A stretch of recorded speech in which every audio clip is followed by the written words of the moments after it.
This image shows the murder of Daniel Chatter by the Hawkhurst gang in 1747.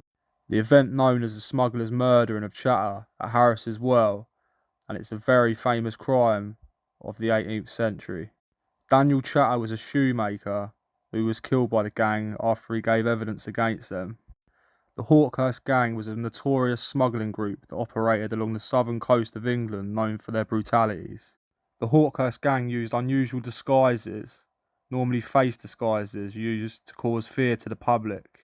To evade the law, the gang used some pretty sneaky ways to outsmart the law, meaning the king's men. They used a complex of underground tunnels and hidden compartments to transport contraband. This usually included luxury items such as tea bags, brandy, tobacco, that they smuggled from the coast to inland destinations. Their intricate network spanned across vast stretches of the countryside, making it very difficult for the authorities to track them down. The Hawkhurst gang operated with a code of silence known as the Hawkhurst Oath. If anyone violated this strict code, retribution was brutal.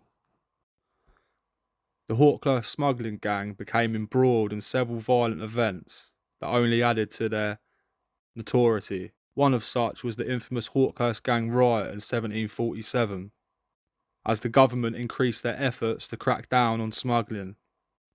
Tensions between the gang and the authorities escalated.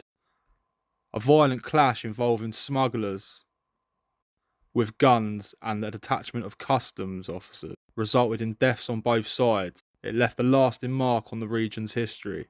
The region of the Hawkhurst smuggling gang eventually came to an end when the law enforcement's efforts intensified. As the authorities closed down on their operations, many of the members were captured, tried and convicted for their involvement in smuggling activities. The gang's decline marked the beginning of the end of the whispered smuggling region.